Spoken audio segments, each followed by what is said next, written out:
You would be surprised what people say when they think you're too old to remember, when they think you've grown too weak to fight back. They brag. They slip up. They tell on themselves without realizing it. That's exactly what Dylan did.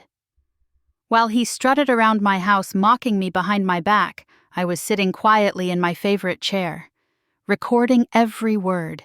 Every lie, every slip, every moment of arrogance was captured on a little flip phone he thought I was too old-fashioned to use. This is not a story about revenge. It's a story about how a quiet old woman took back her life, her good name, and her dignity without ever raising her voice. Let me tell you exactly how it happened. My name is Bethany Carter. I'm 71 years old and I've spent my entire life in Franklin, Georgia. It's a small town, not much to write home about. Just one of those quiet little places where everyone knows your name, your business, and your family history. And let me tell you, in a place like Franklin, your name is everything. You don't get measured by your clothes or how new your car is.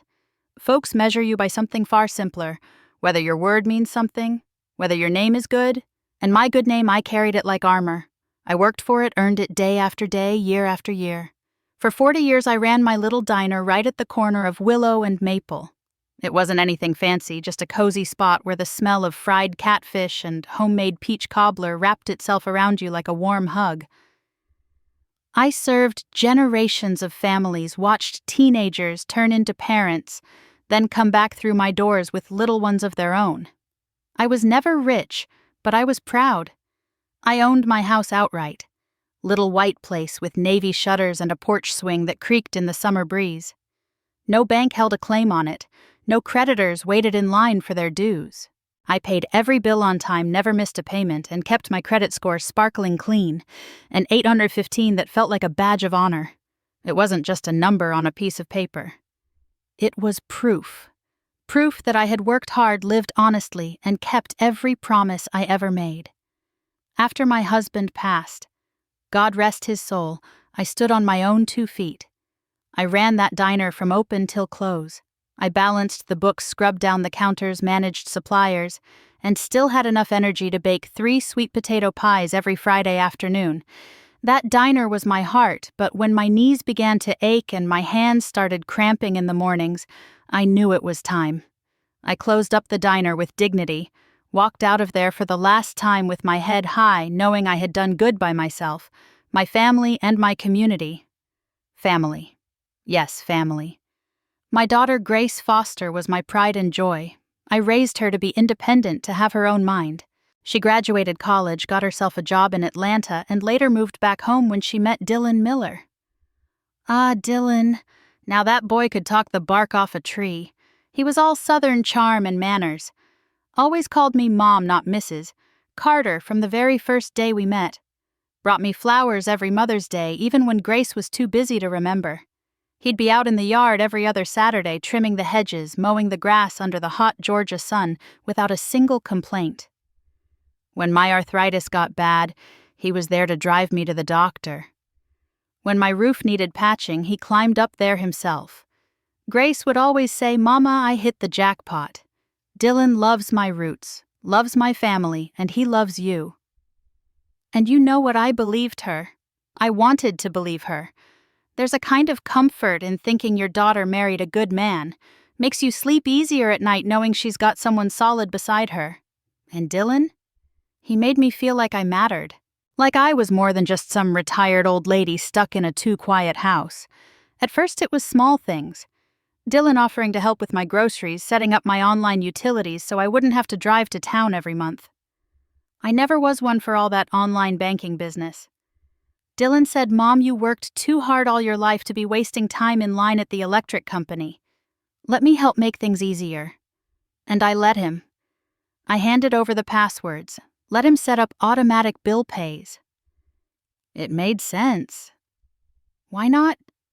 He was family, my own son-in-law.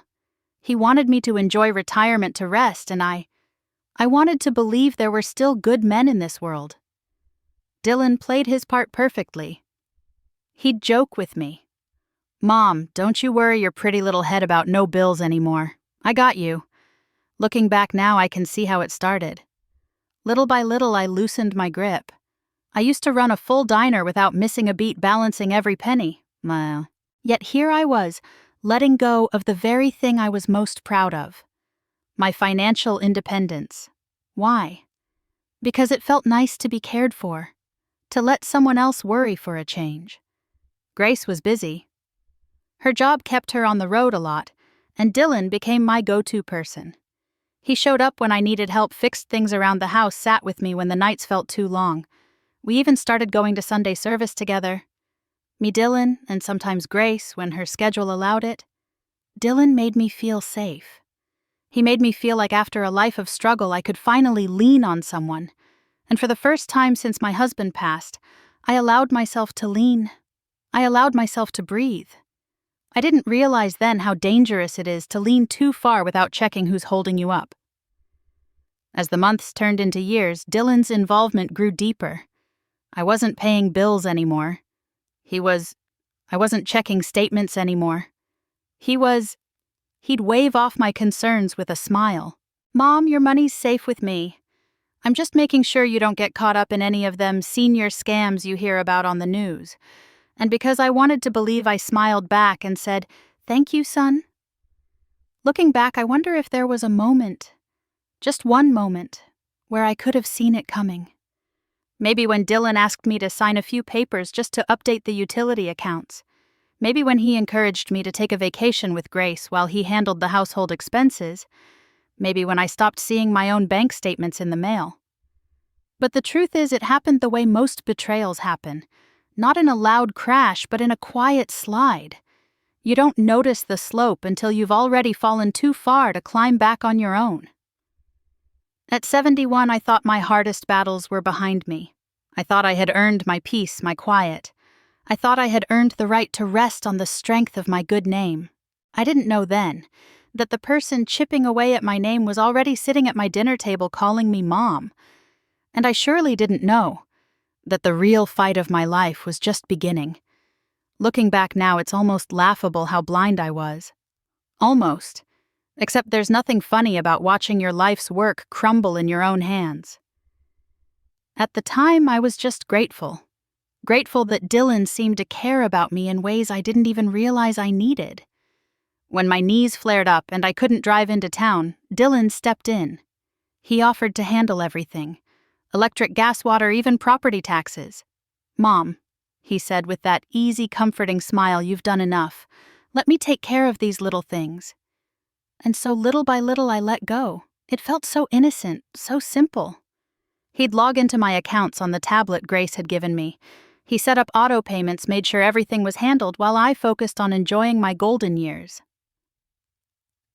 I told my friends at church I'm lucky to have a son-in-law like Dylan. He treats me like gold.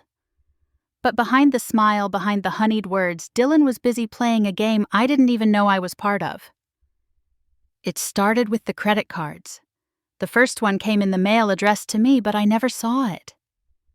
Dylan had already set up the online account, already linked it to my bank, already had the card in his wallet. He was clever, I'll give him that. He used the same email he registered for my utility account, signed up for paperless billing, and had the statements rerouted. I didn't get a whiff of it. Not a single letter, not a single late payment notice, because Dylan made sure everything was paid on time, for a little while. Then came the business loan. Dylan had always been full of big dreams. He wanted to open a fitness equipment store. Said the market was booming, that suburban folks were itching to spend money on home gyms. One day he mentioned to Grace that Mom had agreed to back him. Just a little help to get things rolling. Grace didn't think twice. After all, I'd always supported family dreams. But I hadn't said yes. I hadn't signed anything. I hadn't even heard about this so-called business loan. But Dylan, he knew exactly how to forge what he needed. He'd been handling my bills, practicing my signature, memorizing the little loops and curls of my handwriting. He knew the security questions. My first pet's name, the street I grew up on, my high school mascot. Information I had shared in idle conversation because I thought we were family. He secured a $35,000 business loan in my name through a slick online lender. They approved it in minutes. No human eyes even glanced at the application. The next thing I know, Dylan's ordering new lawn chairs, paying for golf memberships, renting equipment, acting like a man who had finally made it. And I, oblivious as ever, kept believing I was just a lucky mama being cared for. A few months later, the property tax bill came in. I still remember it clear as yesterday. A plain white envelope from the county office, nothing special. My eyes weren't as sharp anymore, so I called Dylan over and said, "Honey, can you take this downtown for me? Here's the money, $200 in cash." I counted it out carefully. Crisp 20s, straight from the bank. I slipped it into a clean envelope, wrote the property parcel number on the outside like I always did. Dylan took it with a grin, kissed my forehead and promised, "It's done, Mom. Don't you worry." And I didn't worry. Why would I? 2 months later, it came again. This time the envelope was different. Red letters screaming "past due" across the front. My heart dropped. It must be a mistake, I told myself. Maybe the payment didn't process right. Maybe there was a clerical error. Dylan was at work. Grace out of town. I didn't want to bother them, so I called the number on the letter myself. The lady on the line was polite, professional, but the news was like a slap to the face. "Ma'am," she said, "we have no record of any payment. Your property taxes are 2 months delinquent. With penalties, it's now $257.50, due immediately." My head spun. I was meticulous with my taxes, always had been. I told the woman I paid in cash. My son-in-law delivered it. There was a pause, a kind of gentle pity in her voice when she replied, "We've received no payment. Would you like to pay over the phone today?" I felt sick to my stomach. I waited until Dylan got home, trying to keep my voice steady, my heart from racing. I showed him the letter, asked him calmly, "Did something happen at the tax office?" And Dylan, oh, he was smooth as butter. He looked me dead in the eye and said, "Oh, Mom, I paid it online. They must have mailed that before it processed." Don't stress yourself. I'll call tomorrow and clear it up. I wanted to believe him. I really, really did. But something inside me, something old and instinctive, started to itch. That night, after everyone went to bed, I pulled out my little safe box. Inside, I kept all my old papers. Receipts, tax records, utility bills. I pulled out last year's property tax receipt and compared it to this new letter. The parcel numbers matched. The due dates matched. And something else caught my attention. The mailing address on the county website was still my house. Why hadn't I received a payment confirmation? The next day, I went to the county office myself. My knees ached, the summer heat pressed against my skin, but I needed answers. The clerk pulled up my account, confirming no payment had been made. Then she added, "It looks like your mailing address was updated to a P.O. box downtown last month." Do you use a P.O. box? I did not, and suddenly the floor beneath my feet didn't feel so steady. On the way home, my mind wouldn't stop racing. I tried calling Dylan, but it went straight to voicemail. I sat in my living room, staring at the property tax notice on my lap, feeling the walls of my own home close in on me. The next day, I drove to the bank. I wanted to pull a small amount of cash, just enough for groceries. When the teller pulled up my account, she frowned. "Mrs. Carter, your available balance looks low. Would you like to transfer from your savings?" I blinked. My checking account should have had plenty. I asked her to print a statement. There were withdrawals I didn't recognize, transfers I hadn't authorized, payments to credit cards I had never opened. I asked for a full printout and rushed home. I called the bank manager and explained. They walked me through the charges, each more shocking than the last. 3 separate credit cards, each nearing their limit. A business loan withdrawal for $35,000. Multiple payments to high-end stores, fitness equipment vendors, subscription services I didn't even know existed. I felt dizzy. "What's the total outstanding?" I asked. There was a pause. Then the manager said quietly, "Mrs. Carter?" "Roughly $100,000. $100,000. I clutched the phone, my knuckles white. I could hardly breathe, and that was the moment it hit me. Not a mistake, not a clerical error. It was theft, betrayal. The boy who called me mom had stolen my name, my dignity, my life's worth. My good name, my spotless record had been gutted like a fish, and I hadn't even seen the knife coming. I didn't sleep that night. I sat in my chair staring out the window, the quiet hum of the air conditioning, the only sound in the room. The house that once felt warm and safe now pressed down on me like a weight.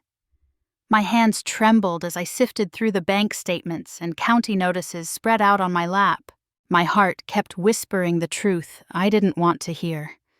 Dylan had stolen from me. By morning, I had made up my mind. I wouldn't sit in silence. I wouldn't allow this to slide past me like a forgotten bill. I waited until Dylan got home from his errands and asked him to sit with me in the living room. I took a deep breath and tried to keep my voice steady. Dylan, I went to the bank yesterday, and to the county office. There are credit cards in my name loans. I didn't take payments I didn't make. My property taxes weren't paid. I need you to tell me what's going on. For a moment I saw something flicker across his face, panic maybe or shock, but it was gone in a heartbeat, replaced by that familiar smooth smile. He leaned forward, elbows resting on his knees, his tone soft and patient, like a father explaining to a child. "Oh, Mom," he sighed, shaking his head. "I told you about this, remember? You asked me to help. We sat right here and talked about it. Don't you remember giving me permission to handle things after you started forgetting the mail and misplacing bills?" His words hit me like a slap.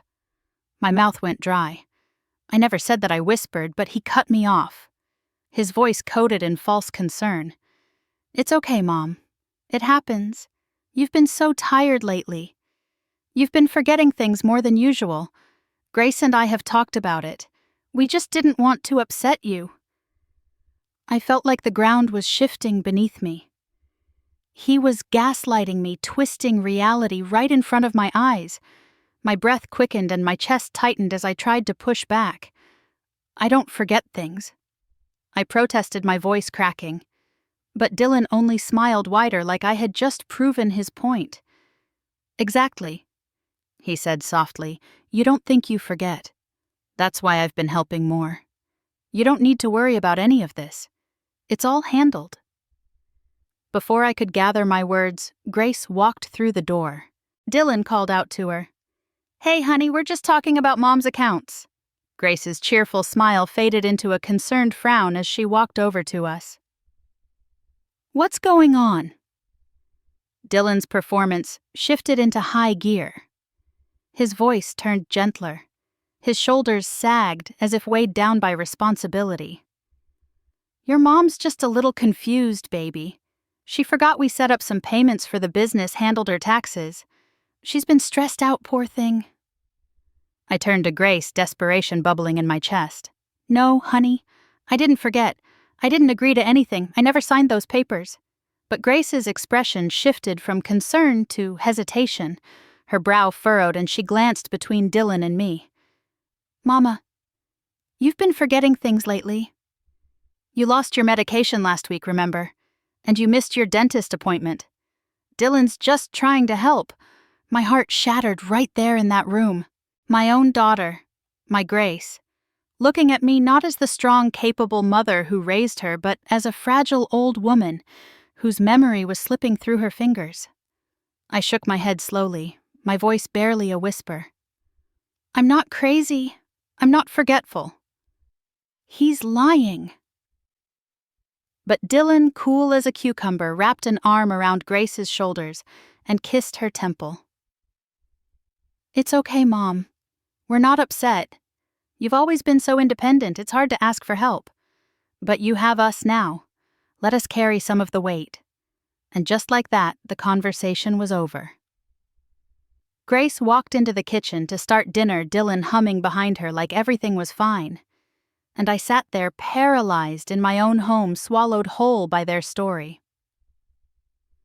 That night, the shift became clear. Dylan took my phone, claiming it needed an update. When it was returned, my banking app was gone. My passwords were changed. I found my tablet missing from the living room, tucked away in their bedroom for safekeeping. My mail stopped coming to the house, entirely redirected to a P.O. box that Dylan managed. Even the phone calls from my church friends slowed down. I overheard Dylan telling them I was resting more and taking a break from visitors to focus on my health. Edith, my closest friend, called only to be answered by Dylan, who reassured her I was fine but too tired to talk. I was trapped in a house that was no longer my sanctuary. Every room felt smaller, every wall felt closer. My life, once filled with independence and routine, was reduced to the four walls of my bedroom and brief supervised visits to the porch. Grace still smiled at me, but her tone changed. She spoke slower, softer, like I was a child. She brought me my pills in the morning and made sure I drank my water not as a daughter who respected her mother, but as a caregiver managing a patient. She'd pat my hand and whisper, "Don't worry, Mama. You don't have to stress about these things anymore." And I hated it. I hated how quickly I had been recast from a woman who built a life from nothing into a helpless old lady who needed watching. My voice no longer mattered in my own house. My decisions were filtered through Dylan, my access to my finances cut off. I wasn't just losing my money. I was losing myself. I cried in the dark more nights than I care to admit, muffling my sobs, so Grace wouldn't hear. How had I gotten here? I was Bethany Carter. I built my life on hard work, on responsibility, on dignity. Yet here I was, sitting in my own house, feeling like a prisoner of my age and my trust. The saddest part wasn't the money. It wasn't the bills or the loans or the credit cards. It was seeing my own child believe I was slipping away when I knew I wasn't. It was seeing the pity in her eyes where once there had been pride. It was hearing Dylan lie through his teeth while I sat there powerless to stop it. I thought about speaking up, calling the police, going to the bank again. But how could I? Every time I tried, Dylan was there to redirect me, to spin the story, to reinforce the idea that I was simply confused. He called me Mom like a dagger cloaked in affection, soothing me while tightening the chains around me. And Grace, my dear Grace, she was too blind to see it. Or maybe too scared to believe it. She loved him. She trusted him. And now she looked at me like a burden she didn't know how to handle. I had gone from being the foundation of the family to a liability in just a matter of months. My world had shrunk to the size of a recliner and a small corner of a house that used to belong to me. And I couldn't even scream. Because everyone believed the lie but me. There's something about silence that can crush you more than any word ever could. For weeks, the house stayed quiet. Too quiet. Gone were the sounds of the bustling kitchen, the chatter of friends from church dropping by, the comforting rhythm of my own busy life. Instead, I sat there like a forgotten relic, surrounded by walls that had once held laughter but now echoed with quiet humiliation. The television stayed off most days. I couldn't bear to watch those happy families selling coffee makers or backyard grills, pretending life was simple and sweet. My Bible sat on the end table untouched, not because I didn't believe, but because I was ashamed. Ashamed that I, a woman who once ran her household with iron will, had been reduced to a quiet, docile figure who couldn't even control her own checkbook. And then it happened.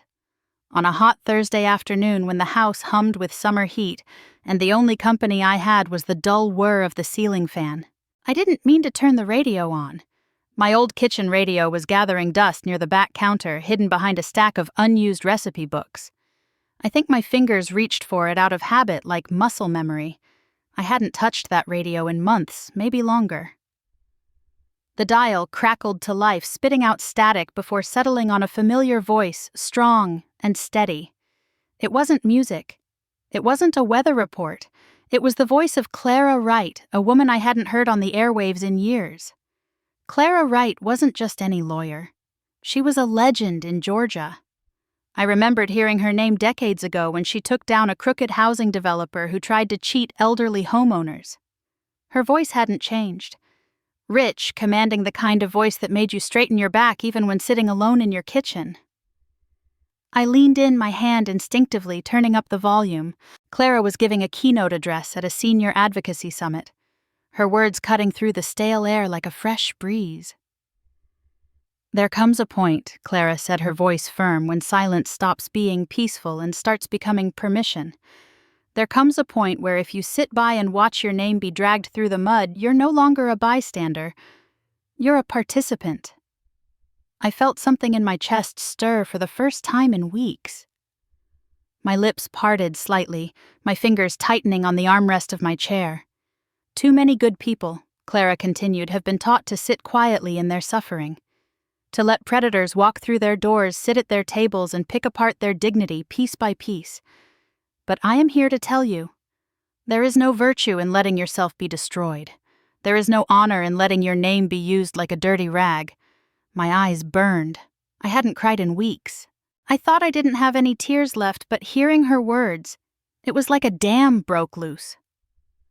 Hot tears slid down my cheeks and my throat tightened with emotion I didn't know was still inside me.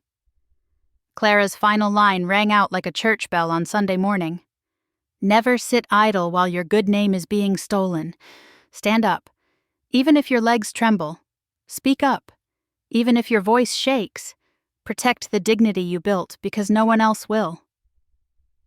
I don't know how long I sat there crying. I just know that when I finally wiped my face with the hem of my shirt, something had changed. The shame that had sat on my shoulders like a heavy cloak was starting to crack. I couldn't explain it, but I felt alive again. Not whole. Not yet. But alive enough to feel anger, to feel injustice, and to want it fixed. That's when I remembered. The flip phone. It wasn't fancy. Lord, it wasn't even a smartphone. It was the old emergency phone I kept in my nightstand drawer, tucked away with the spare keys and my wedding band. I had kept it for power outages, or if my regular phone ever got lost. I hadn't used it in years, but I charged it every few months just in case. My heart picked up speed as I pushed myself up from my chair, my joints creaking in protest. I walked slower than I used to, but with purpose. My hand reached under the bedspread, sliding the drawer open until my fingers felt the cool plastic of that outdated little device. When I flipped it open, the screen blinked weakly to life. Battery low, but enough juice to turn on. It still worked. For the first time in weeks, a small smile tugged at the corner of my lips. My head swirled with thoughts.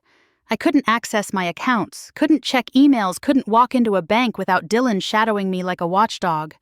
But with this little phone, I could make one simple phone call. And I knew exactly who to call.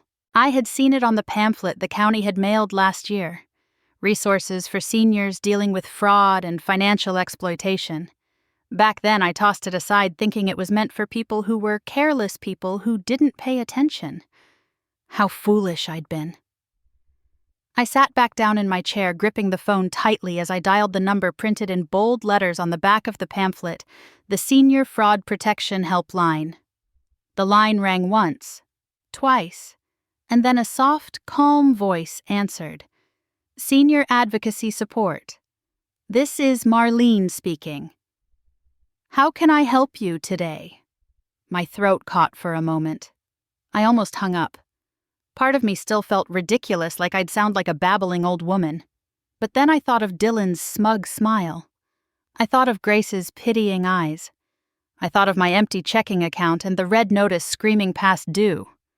So I spoke. At first, the words came out tangled, my voice shaking as I stumbled through the story, about the credit cards, the loans, the lies about my memory, about how my daughter believed her husband over her own mother, about the lost money, the lost respect, the suffocating isolation.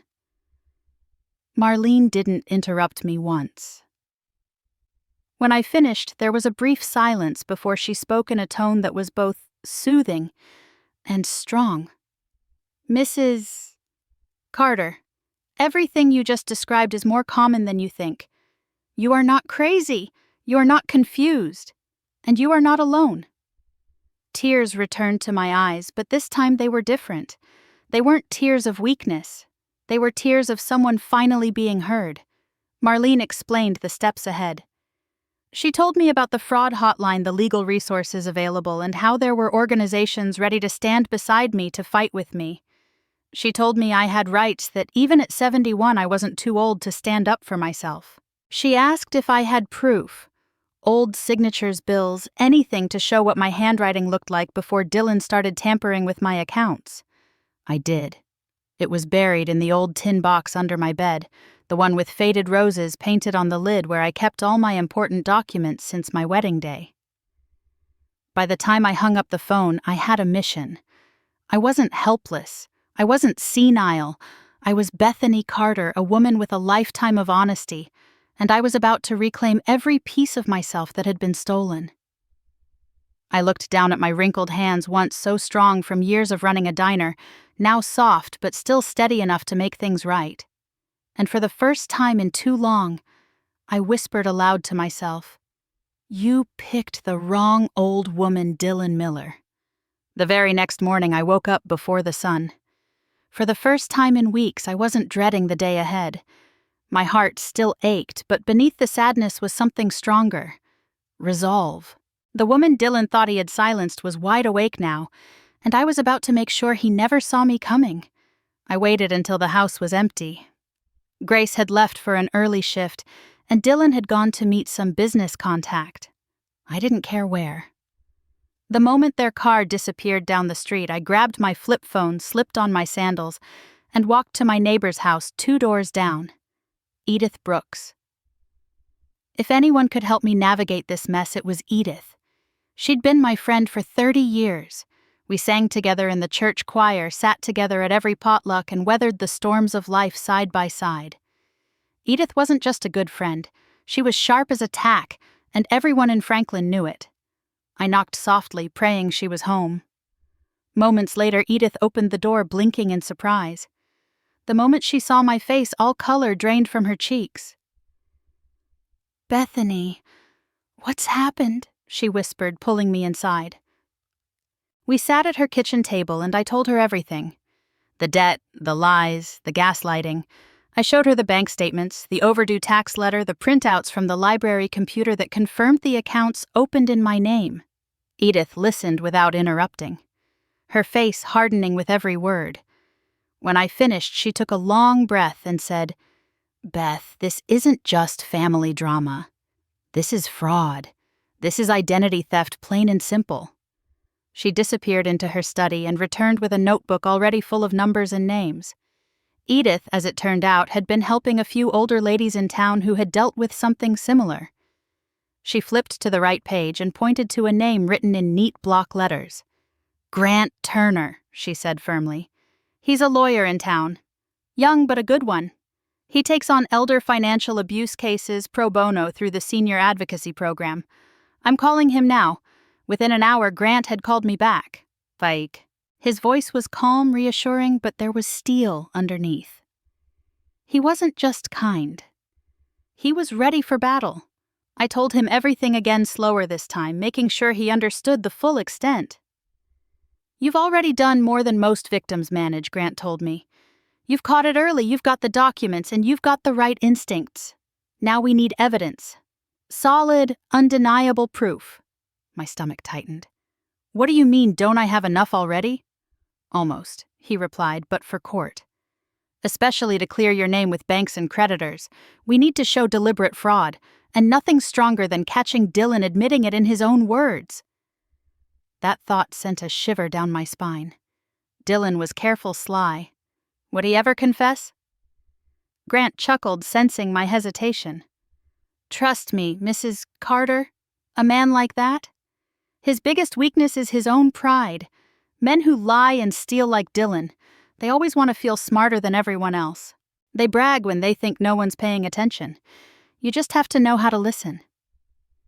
He told me to play the role they expected of me, a confused, forgetful old woman. He walked me through simple, innocent-sounding questions designed to make Dylan lower his guard. And most importantly, he taught me how to use the little voice recorder on my flip phone. Edith helped me gather all my old documents. Utility bills from before Dylan's interference tax records, even birthday cards I'd signed over the years. We placed everything in a sturdy folder labeled Personal Files and hid it in her home for safekeeping. I took only what I needed. That night when Dylan got home, I didn't confront him. I didn't accuse or raise my voice. I sat in my recliner, soft and small, waiting for the right moment.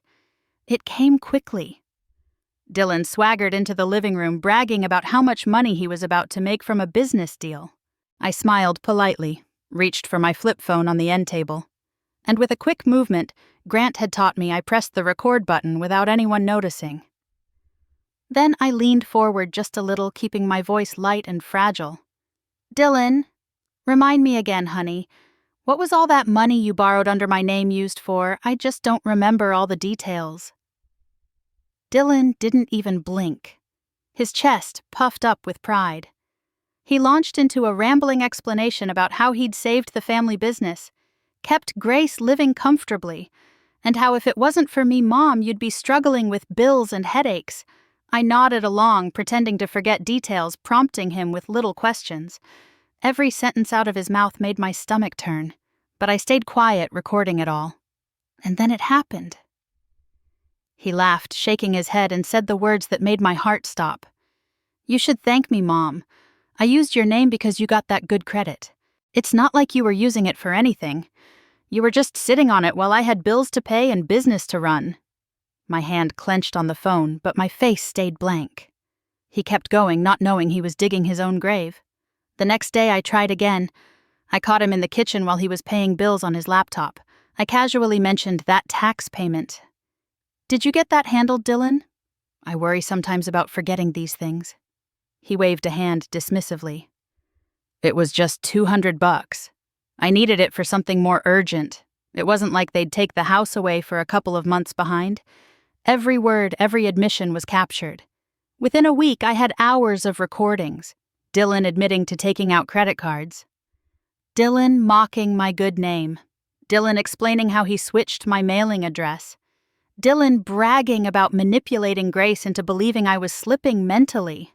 I sent all of it to Grant, who listened carefully and called me back, his voice full of quiet satisfaction.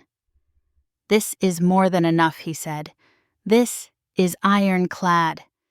You've done something very few people manage, Bethany. You've built a case they won't be able to talk their way out of." Grant instructed me not to act rashly. No confrontations, no threats.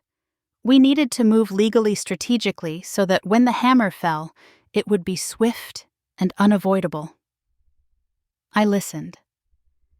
Every day after that, I smiled at Dylan, played the role of the sweet old woman. I asked him to help me with my confusing bills, told him how grateful I was for his sacrifices, even baked his favorite cornbread to keep him unsuspecting. And every night I sent the recordings and notes to Grant and Edith, who filed everything organized. Everything built my defense like quiet warriors behind the scenes. There was a strange kind of power in it.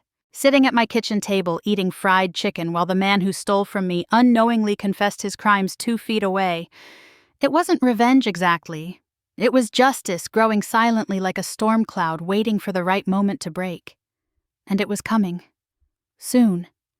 By the time I gathered the last recording, the house no longer felt like a cage. It felt like a stage.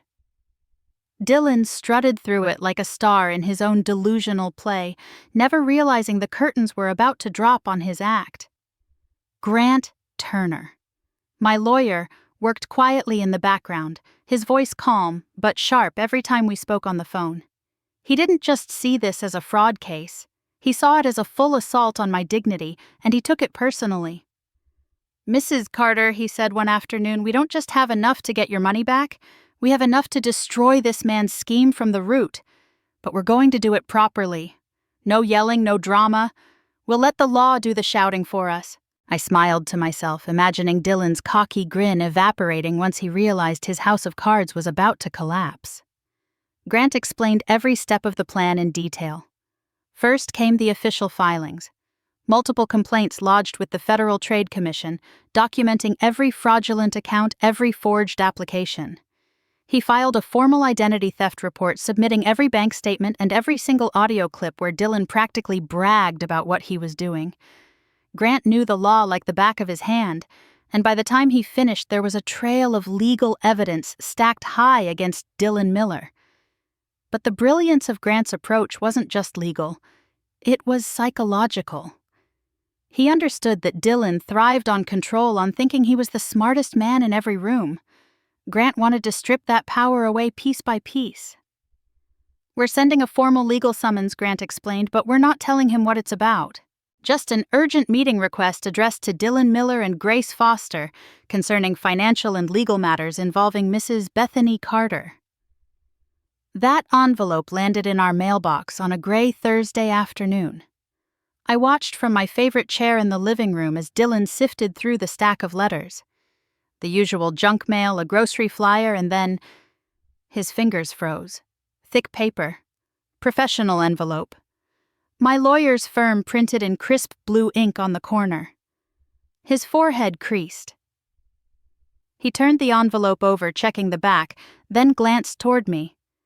I pretended not to notice my fingers flipping through an old gardening magazine like I didn't have a care in the world. I heard the rip of the paper, the slow unfolding of the letter, and then silence. The kind of silence that presses against your skin. When I finally looked up, Dylan's face had turned a shade paler. He blinked rapidly, reading the letter again, as if the words would change if he stared long enough. I took a slow sip of my sweet tea. That evening, Dylan was restless. He paced from room to room, muttering under his breath, tapping at his phone, chewing his lip, like a man who just realized the floor beneath him might be quicksand. Grace, noticing his mood, asked him what was wrong. "Oh, it's probably just something about those tax payments," Dylan said, too quickly, too defensively. "Maybe some small issue. I'll get it handled." But I caught the tremor in his voice. I saw how his hand shook when he scrolled through his messages. The next morning, Dylan was on the phone before the sun came up, calling banks, credit companies, anyone who might give him answers. But Grant had been thorough. Every account was frozen, flagged for fraud under investigation. No one would tell Dylan anything over the phone. He was in the dark, exactly where we wanted him. He tried to play it cool at breakfast, whistling as he buttered toast, but his foot tapped wildly under the table, a nervous rhythm he couldn't stop. Grace picked up on it too. "You're sure it's nothing serious?" she asked again. Dylan snapped at her, his patience worn thin. "I said I'll handle it, Grace. Can you stop hovering?" It wasn't like Dylan to be short with Grace. She flinched, her smile faltering. For the first time, I saw a crack in the perfect little image she had painted of their marriage. Days passed, and the pressure mounted. Dylan became a shell of himself, irritable, constantly checking his phone, snapping at Grace for little things, disappearing for hours trying to fix the mess. He was losing control, and he knew it. Meanwhile, Grace's eyes began to open. She noticed how Dylan shut down conversations the moment I walked into the room. She noticed the guarded way he handled the mail, the way he kept his laptop screen tilted just enough so no one could see. She noticed how every time she brought up my declining credit, he brushed it off, changed the subject, or blamed me for being forgetful. And I noticed Grace's growing silence. Her hesitation when she looked at me like she was questioning the version of events she had swallowed for so long. The night before the scheduled meeting, the tension was so thick it felt like you could slice it with a butter knife. Dylan barely touched his dinner. Grace picked at her food, stealing glances at me when she thought I wasn't looking. And me, I was calm, peaceful, even knowing the storm was about to break over Dylan's head. At around 9 o'clock, I heard muffled arguing from their bedroom. Dylan's voice was sharp, almost panicked, and Grace's voice wavered, unsure. She asked him directly, "Why does Mom's name keep popping up on all these accounts? Why is her mail going somewhere else? Why are you so nervous about this lawyer?" I didn't hear his answer. Maybe because there wasn't one that could cover up the lies anymore. The next morning, Dylan avoided my gaze entirely. Grace helped me pick out a blouse and did my hair without saying much, her fingers gentle, but her silence louder than words. By the time we walked into Grant Turner's office, Dylan was sweating through his button-up shirt, his forced smile twitching at the corners. Grant greeted us calmly, shook everyone's hand, and ushered us into the conference room. "Thank you all for coming," Grant began smoothly. "Today we'll be reviewing some pressing financial discrepancies involving Mrs. Carter's name." Dylan tried to interrupt, but Grant's gaze was steady and unforgiving. "Mr. Miller, I would advise you to listen carefully." Dylan fell silent, his leg bouncing under the table, and Grace looked at me, not like a caregiver pitying her elderly mother, but like a woman seeing something she had refused to acknowledge for too long. That moment, sitting across from the man who thought he had beaten me, I felt something I hadn't felt in months. Power. And it tasted sweet. The room was quiet but not peaceful. It was the kind of quiet that weighed on your chest, the kind where every breath felt heavy, every second stretched longer than it should. I sat straight-backed in the conference chair, hands folded neatly in my lap. On my right was Grant Turner, calm and collected in his crisp gray suit, papers perfectly arranged in front of him. Across the table sat Dylan, his face a strained attempt at confidence, and beside him my daughter Grace, eyes lowered, lips pressed into a tight line. Grant cleared his throat and leaned forward. "Thank you all for making the time to be here today," he said, his tone professional but not warm. "We're here to review certain financial activities connected to Mrs. Bethany Carter." Dylan's smile was thin, his fingers tapping lightly against the table. He jumped in, his voice laced with false concern. "Absolutely, Grant. We're all here because my mother-in-law has been getting confused about a few things lately. She's been forgetting a lot, and we wanted to make sure everything was properly documented just to clear up the misunderstandings." He even had the audacity to turn to me, giving me a soft, patronizing smile. "Isn't that right, Mom? You've been having a hard time remembering certain things." I said nothing. My lips stayed closed, my expression unreadable. Let him talk. Let him dig. Grant's smile was cold and tight. "Of course, Mr. Miller. I expected you to say exactly that." Dylan blinked. Grant continued smoothly. "To be clear, we're here because of more than just a forgotten bill or a missed payment. Mrs. Carter came to me with evidence of serious financial misconduct. Credit cards, loans, and diverted accounts opened under her name without her authorization. The amounts are significant, totaling over $100,000. Dylan's fingers twitched on the table, but his mask held. "Right," he said quickly. "We talked about all this. I explained it to Grace, too. Mom agreed to help us. She just doesn't remember now."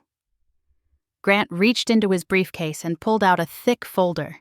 He laid it on the table, his movements slow and deliberate. "Before we get to the formalities, I'd like to present some documentation. This first stack contains Mrs. Carter's utility bills from the last 15 years. Every signature is consistent, precise, steady." Grace shifted in her seat, eyes flickering toward the papers. Grant tapped the next stack.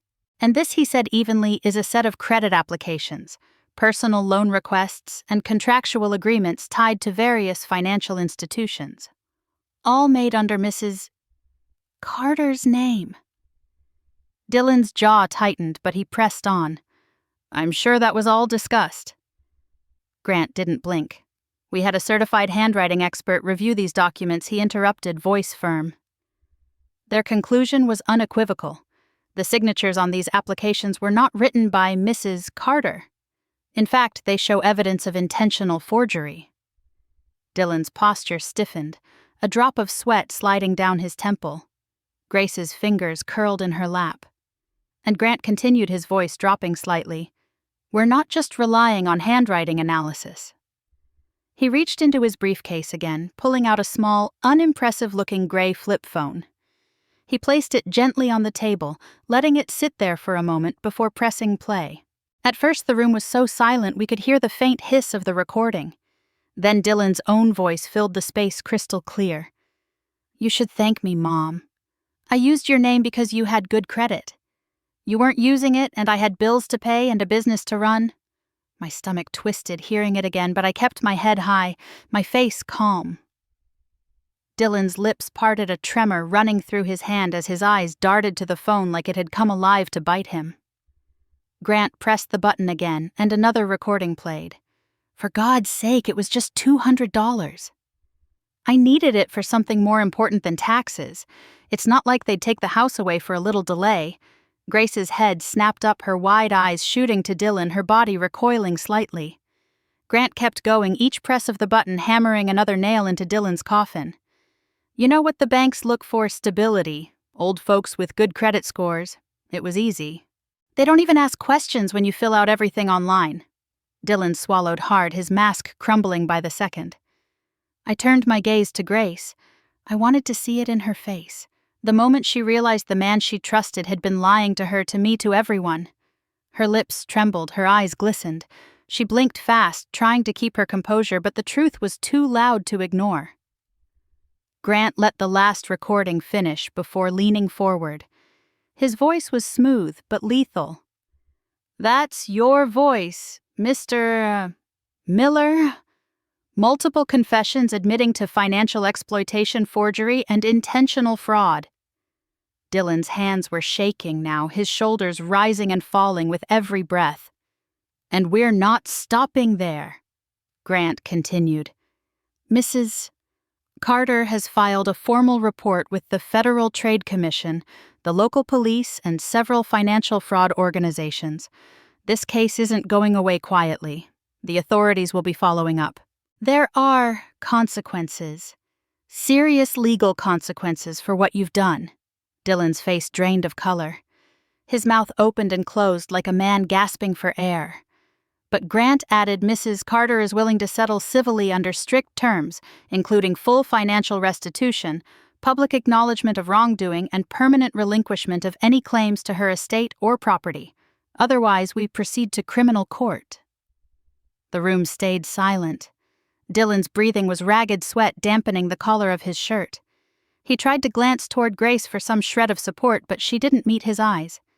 Instead, she looked down at her lap, her shoulders trembling, a tear slipping down her cheek. For the first time since walking into the room, I spoke. My voice was steady, clear, carrying all the strength Dylan thought I'd lost. "You looked me in the eye, Dylan, and called me Mom while stealing everything I built. You mocked me, played me for a fool, and dragged my name through the dirt. You thought I was too old to fight back. You thought I was just a number you could abuse." I leaned forward slightly, eyes never leaving his. "But I remember who I am. I am Bethany Carter, and I will not be forgotten. I will not be stolen from. I will not be silenced." The only sound that followed was Grace, softly sobbing, her hands covering her face as Dylan crumbled under the weight of his own lies. After the meeting ended, we walked out of the lawyer's office into the heavy, humid Georgia afternoon. I could feel the weight pressing on my shoulders, but this time it wasn't just mine to carry. Grace walked beside me, silent, her eyes not quite meeting mine. Dylan trailed behind his steps, hurried, his phone already out, trying desperately to salvage something from the mess unraveling around him. Grant had made everything clear. The only path for Dylan to avoid criminal prosecution was through full accountability. Personal bankruptcy, surrendering every asset he had left, a public confession to the court, documenting every dishonest loan, every forged signature. There was no room left for him to maneuver. The lies had been exposed, the paperwork laid bare, the recordings impossible to deny. When we got home, I sat in my favorite chair while Dylan slammed doors and stomped through the house. He was a man unraveling, and the more he felt the world slipping from his grip, the more vicious his words became. "She's making a fool out of you," Dylan snapped at Grace later that night. "Your own mother is ruining our lives, and you're just going to sit there and let her." I could hear their argument through the thin walls. Grace's voice trembled but remained steady. "She didn't ruin anything, Dylan. You did. You don't understand the pressure I've been under." Dylan roared back. "I did all of this for us." "You think your mother's hands are clean? She let me handle everything, and now she wants to play the victim." His voice sounded more desperate than angry. like a man cornered grabbing at whatever he could to save himself. But the more he spoke, the more Grace withdrew. I could sense it like a ripple shifting through the house. For the first time, she stayed in her old bedroom that night, door locked, lights off. The next morning, she didn't join Dylan in the kitchen. She sat with me instead, quietly stirring her tea eyes, red-rimmed and tired. We didn't talk much that day, but I saw the change beginning, the curtain lifting from her eyes. Over the next week, the gap between them grew wider. Dylan grew restless, leaving the house for hours, pacing, yelling on his phone. Grace, meanwhile, grew quieter, more thoughtful. I noticed her standing by the window, staring at nothing, lost in her thoughts. I knew those thoughts weren't just about Dylan's fraud. They were about something deeper. What it meant to be a daughter. What it meant to trust the wrong person. What it meant to stay silent when your mother was suffering. One evening, she came into my room holding an old photo album I hadn't seen in years. She sat beside me on the bed, flipping through pages of birthdays, holidays, and quiet Sunday mornings. Photos of me holding her hand on her first day of school, of us standing proudly by the diner of the two of us, laughing over cornbread and iced tea. Her voice was soft when she spoke. "I forgot who you are, Mama." I stayed quiet, letting her speak. "I let him convince me you were losing yourself," she whispered. But it was me. I was the one who forgot. Forgot how strong you've always been. Forgot how you kept this house running on your own. Forgot how you built everything from nothing. She closed the album and pressed her hands together, fingers trembling slightly. "I didn't just fail you by believing him. I failed you by standing by while he used you, by choosing comfort over truth, by letting him mock the name you spent your whole life protecting." Her tears came freely now, no longer hidden behind pride or confusion. "I should have listened to you, Mama," she said, her voice breaking. "I should have protected you the way you always protected me." I reached out, placing my hand gently over hers. There were no grand speeches in me, no righteous anger. Just quiet understanding. We were both women who had been lied to. Me by a son-in-law, I trusted her by the man she loved. Betrayal didn't just steal money, it stole your sense of judgment, your confidence, your dignity. In the following days, Grace made her decision. She packed her things quietly each day, moving out a little more of her life from the room she had shared with Dylan. The wedding photos came down, her clothes vanished from the closet. The fancy kitchen gadgets Dylan had splurged on sat untouched, collecting dust. When Dylan finally noticed, he exploded, but this time Grace didn't waver. She stood tall in the living room, voice steady, spine straight. "I'm done," she told him. "You're not taking me down with you." Dylan sputtered, raged, pleaded, but Grace was resolute. She handed him the court papers Grant had prepared explaining his financial surrender and public confession. "You sign this," she said firmly, "or you go to prison." I stood by the door watching quietly as Dylan's last ounce of arrogance drained from his face. His bravado had always been built on smoke and mirrors, and now that the walls had caved in, all that remained was a broken man staring at the consequences of his own choices. Later that evening, after Dylan had signed everything, Grace loaded the last of her boxes into her car. She came back into the house one final time and stood in the kitchen with me. "I'm moving back here," she said simply. If you'll have me." I didn't cry, though my throat tightened and my heart softened in my chest. "Of course," I said quietly. "This house has always been yours too." That night the house felt different. The air was lighter, the silence no longer suffocating, but peaceful. Grace settled into her old room, but I knew things weren't going back to how they were before. They were going to be better. She had seen the truth, faced it, and made her choice. For too long, Dylan had made me feel like I was too old, too weak, too lost to fight back. But standing there with my daughter by my side, I felt something stronger than revenge, stronger than bitterness. I felt the quiet, steady return of dignity. And I knew this was only the beginning. It didn't take long for the dust to settle after that meeting, but when it did, it left behind a very different world. Dylan's empire, if you could even call it that, crumbled faster than anyone expected. The very next week, legal notices flooded in. Grant was relentless, filing claims and motions on my behalf, making sure every financial institution, every creditor, every oversight agency was aware of what Dylan had done. The banks cut him off first. Credit cards, frozen, accounts seized. His so-called business accounts flagged for fraudulent funding. Within 2 weeks, his company, if it ever really existed, was blacklisted from every legitimate vendor in Franklin and neighboring counties. Dylan's name, once whispered as the ambitious young man who could make things happen, was now only spoken with disgust. When the court hearing came, Dylan stood with slumped shoulders in front of a judge who made it crystal clear this was no misunderstanding, no innocent slip-up. This was premeditated fraud against a vulnerable family member.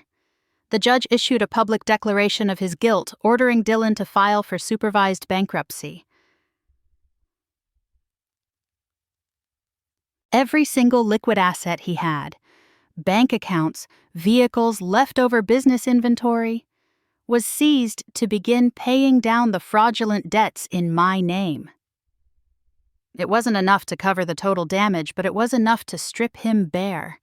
Enough to make sure that wherever he went next, there would be a permanent legal mark following him. His credit ruined beyond recognition. His reputation smashed, especially in a town like Franklin, where people remember things for generations. Part of me thought I'd feel vindicated seeing him lose everything. But the truth is, I didn't. I didn't feel angry. I didn't feel like celebrating. I just felt free. The weight pressing on my chest for months had lifted. The walls of my home felt wider, the air cleaner. The court officially cleared my name, ruling that every debt, every loan, every credit account Dylan had opened was nullified. My property was secured, my bank accounts restored, the fraudulent credit lines removed. My credit score, which had sunk so low I couldn't look at it without my stomach turning, began to crawl back up. 700, 750, 780. And then came the day when I walked into the bank, head held high, wearing my Sunday best, and the manager herself came out from her office, shook my hand, and said, "Mrs. Carter, we are so glad to have you back."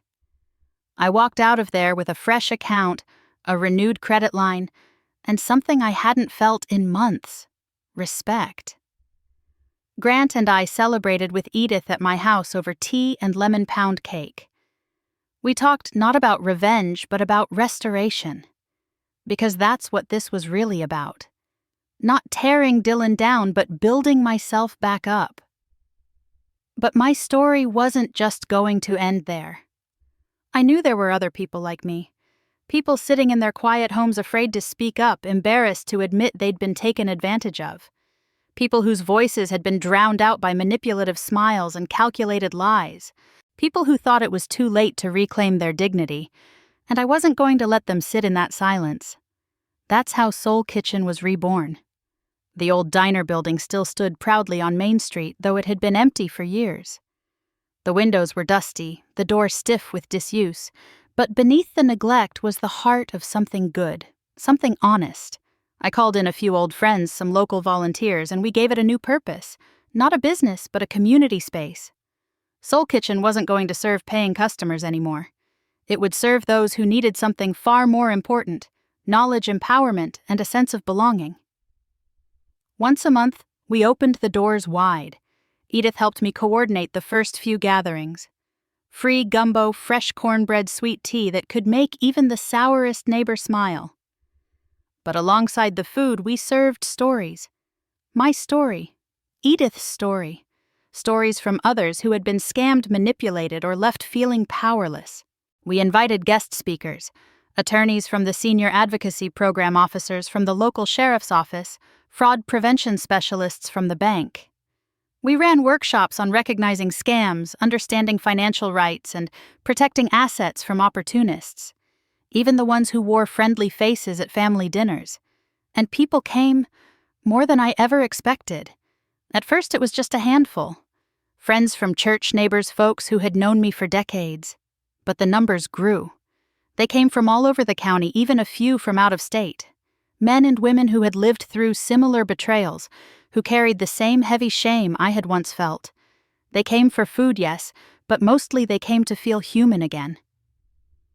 Grace at first kept her distance. After the court ruling, she moved back in with me, but our relationship felt fragile, stretched thin by the months of mistrust and pain. She helped clean around the house, ran errands for me, but she was quiet, her eyes often downcast. I never forced a conversation. I let time do its work. One evening, after our second Soul Kitchen gathering, Grace surprised me by asking to help. She stayed late wiping tables, packaging leftover meals for delivery to homebound seniors. Slowly, she started asking questions about the legal process, about warning signs of financial manipulation, about how to speak up when something didn't feel right. And then, one night after the last guests had left, and the kitchen was quiet, she sat across from me, shoulders hunched, fingers twisted in her lap. "I should have listened to you, Mama," she whispered, her voice cracking. "I let him twist everything. I stood by while you were hurting, and I'm so sorry." I placed my hand over hers, feeling the tremor beneath her skin. "You believed in the person you loved," I said gently. "That's never something to be ashamed of. What matters is who you choose to be now." From then on, Grace stood beside me, not just in the house, but in Soul Kitchen. She became the most passionate speaker in our sessions, talking openly about how manipulation doesn't only happen to strangers, but often starts with the people we love the most. She spoke about forgiveness, not just toward others, but toward ourselves. People listened to her in a way they never would have listened to me alone. Her honesty, her vulnerability. It reminded everyone that it's not weakness to fall for lies. It's strength to rise after you've fallen. Month after month, Soul Kitchen became more than just a place to eat. It became a sanctuary, a place where people came to reclaim their confidence, to gather courage, to feel seen and heard. The laughter returned to the walls. The kitchen smelled of spices and fresh bread, of healing and hope. I was no longer the woman hiding behind closed doors, afraid of the world outside. I was Bethany Carter, a name that once stood for good credit, but now stood for resilience, for courage, for community. The money Dylan stole was gone. Some of it the court recovered. Most of it I would never see again. But I had gained something richer than any bank account, a restored sense of self, and a mission that kept my heart beating strong every single day. Because dignity isn't measured in dollars. It's measured in how you stand back up, in how you choose to fight, in how you help others see their own worth. And Soul Kitchen was my way of reminding every person who walked through those doors.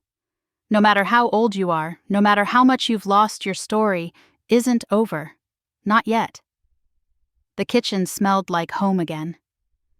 That's the first thing I noticed on the morning of our community gathering.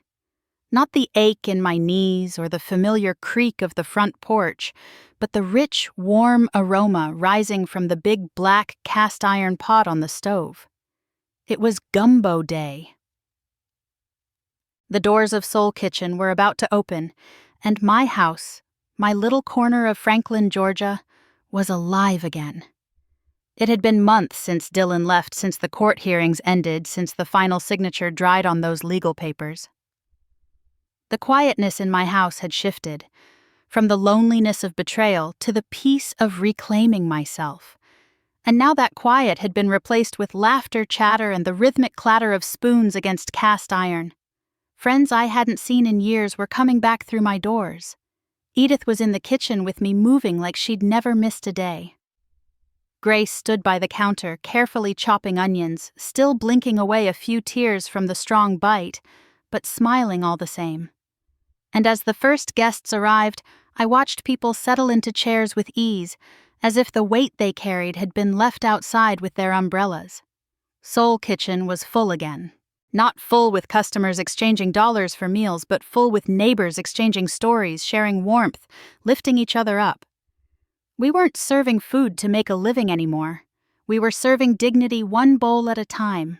I stood by the stove, stirring slowly, letting the trinity of onion, celery, and bell peppers fill the room. I didn't need a fancy sign outside or a chalkboard menu. People came for something far more nourishing than gumbo. They came to remember who they were, to remember their voices mattered, to know no matter what they weren't alone. In the corner sat the old tin box, the one with the faded roses on the lid. Inside it, tucked between old recipes and yellowed photographs, rested something more valuable to me than any inheritance my credit report restored and shining again. 815, not perfect but close enough. It was never really about the number, I realized. It was about what it stood for. About the life I had built, the honesty I had protected, and the quiet power I had reclaimed. Next to the report was something else. My mother's recipe book, the same one she used when I was a child, its pages wrinkled from use and stained with stories. These two things, side by side in that box, reminded me of the truth Dylan had never understood. Money could come and go. Houses could be bought and sold. Credit scores could rise and fall. But dignity was something you fought for, protected, and passed down. It was the only legacy that really mattered. I took a moment to stand back and breathe it all in.